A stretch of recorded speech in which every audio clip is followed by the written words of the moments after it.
Good morning, students. Myself, Major Komal Katyal, Department of Zoology, GK Gwani Government College, Bhinman.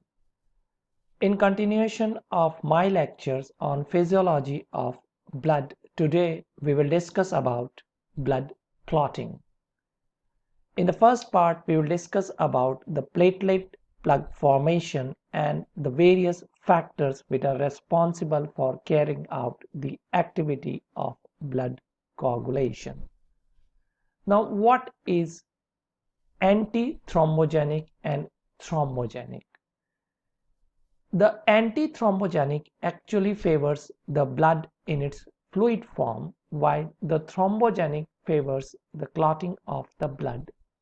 And from antithrombogenic to thrombogenic, it occurs when there is injury to the blood vessels. It may be blood capillary or it may be the larger blood vessels. Now, to maintain the homeostasis, there is prevention of blood loss. And to prevent the blood loss, the main mechanism which is involved for prevention of blood loss is coagulation of blood. It involves the following mechanism: the vascular constriction. It means there is reduction in the diameter of blood vessels. There is formation of platelet plug. There is formation of a blood clot. And finally, the growth of fibrous tissue. It means all these mechanisms are responsible for completion of a wound healing. कहने का मतलब ये है कि जब कहीं पर बाहरी चोट लगती है तो घाव भरने की जो प्रक्रिया है उसमें सबसे पहले जो रुधिर वाहिनी है उनका जो डायमीटर है वो कम होता है। प्लेटलेट द्वारा एक प्लग का निर्माण होता है।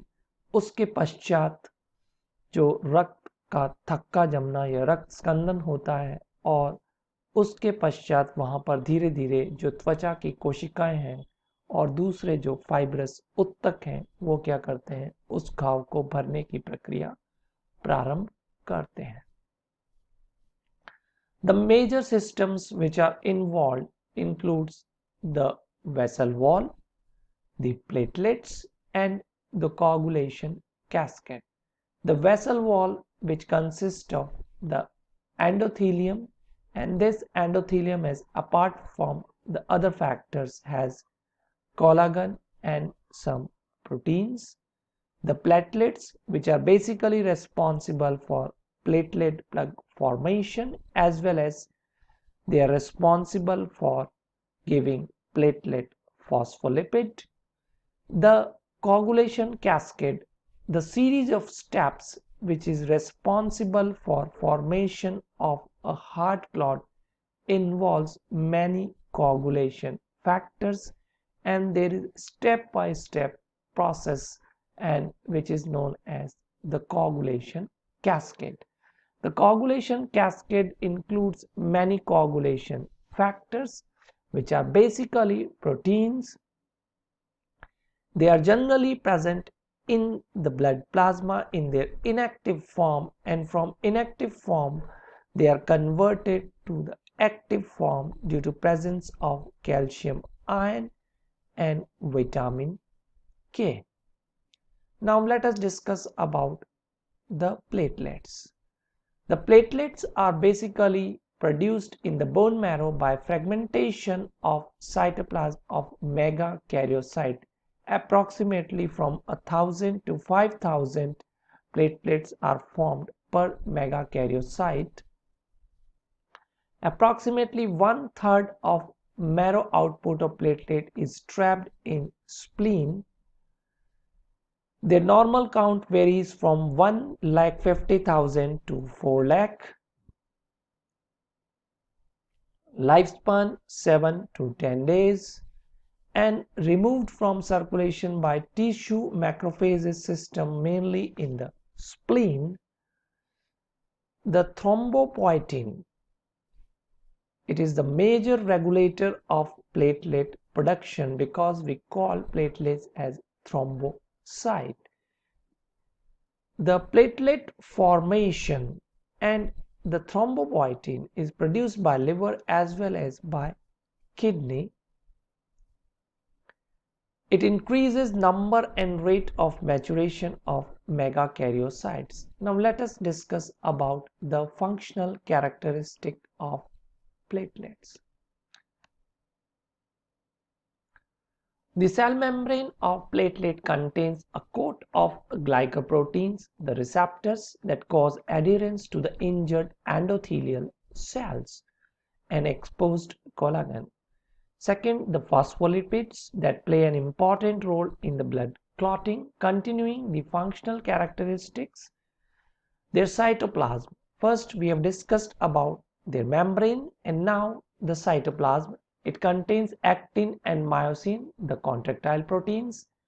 Apart from it, the dense granules which contain substances that are secreted in response to platelet activation, including serotonin and adenosine diphosphate.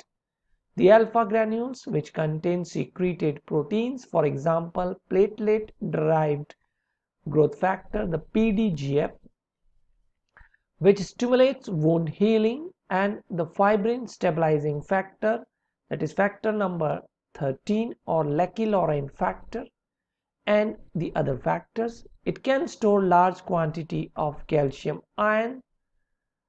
Now we will discuss about the platelet plug formation. The mechanism involves three different steps. First, the platelet adherence.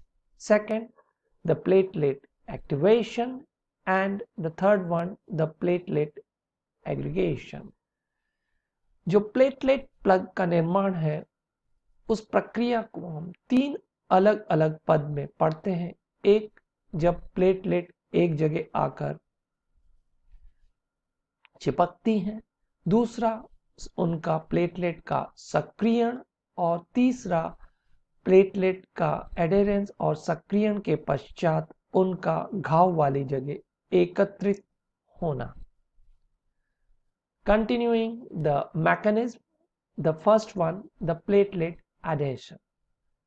When a blood vessel wall is injured, the platelets adhere to the exposed collagen and von Willebrand factor in the wall via platelet receptors, which are a type of proteins, which result in platelet activation. The activated platelet release the contents of their granules, including the ADP, and secrete TXA2, which activates nearby platelet to produce further accumulation of more platelet. It means after the platelet adhesion, there is platelet activation, and this platelet activation stimulates and promote the process of accumulation of more platelets, which ultimately results in platelet plug formation. The whole process which we have discussed in the previous slide is shown in this diagram. The platelets adhesion occurring, then the platelet is releasing the ADP and other chemicals to activate the other platelets, and then their aggregation. Now the function of coagulation system, जो रक्त स्कंदन का तंत्र है, उसकी प्रक्रिया. Action and the desired result. Action is the rapid formation of mechanical sound clot. It will stop bleeding quickly. The second one, the prevent clot formation at non-injured sites. It will prevent thrombosis. And the third one, the gradual replacement of clot with the viable tissue, that is the wound healing. जो हमने शुरू में पढ़ा था कि क्या क्या इसमें प्रक्रिया होगी और उससे क्या क्या परिणाम आएंगे, कि सबसे पहले एक रक्त का स्कंद या थक्का बनना चाहिए जिससे बहुत तेजी से जो रक्तस्राव है वो रुक जाए.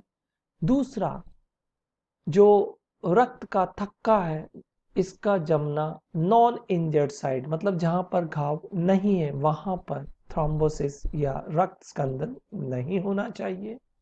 और तीसरा, रुधिर के थक्का जमने के पश्चात घाव को भरने की प्रक्रिया प्रारंभ हो जानी चाहिए। Now the blood coagulation.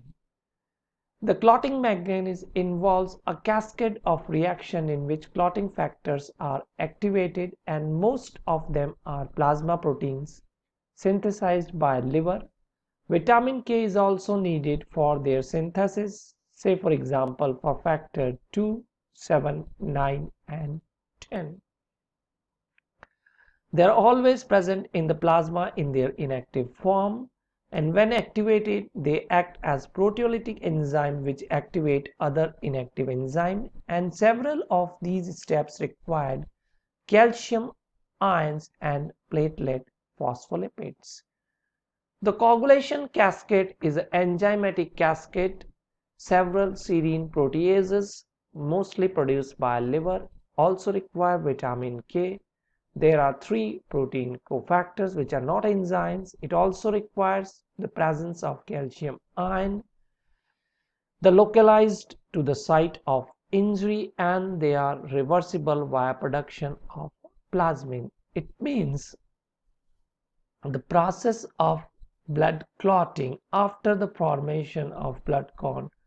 The blood clot can be dissolved by plasmin. The initiation of coagulation involves first the formation of a prothrombin activator, and there are two pathways, the extrinsic pathway and the intrinsic pathway. There is sequential activation, that is the reaction cascade of the clotting factors, which finally leads to formation of fibrin meshwork. And this fibrin meshwork actually traps the blood cells, which ultimately leads to formation of a hard clot.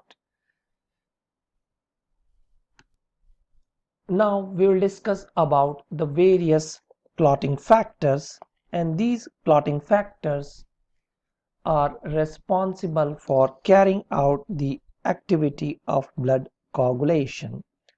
Their number is written in Roman as they are to maintain the uniformity in the nomenclature. The International Committee for Standardization of the Nomenclature of Blood Clotting Factors in 1954 has given the factor number 1 is fibrinogen, which is the inactive form of fibrin. The second one is prothrombin, the inactive form of thrombin. The thromboplastin are collection of certain substances which are responsible for converting prothrombin into thrombin in presence of calcium ion, which is the factor number 4. The 5 is the proaxillerin, the labile factor or the accelerator globulin. The factor 6, which is omitted here, is now not considered as a separate entity, is earlier named as accellerin. The factor 7 is the proconvertin, the stable factor. The factor 8, the anti-hemophilic factor A. Factor 9, the anti-hemophilic factor B or the Christmas factor. Factor 11, the plasma thromboplastin antecedent or anti-hemophilic factor C. Factor 12, the Hagman factor or the glass factor. The factor 13, the Lacy-Lauren factor or fibrin stabilizing factor. Then the high molecular weight kininogen known as Fitzgerald factor, the prekallikrein, the Fletcher factor, kallikrein and platelet phospholipid. So all these various clotting factors are responsible for carrying out the process of blood coagulation, which I will discuss in my next lecture. This finishes my lecture part 1 on blood clotting. Thank you.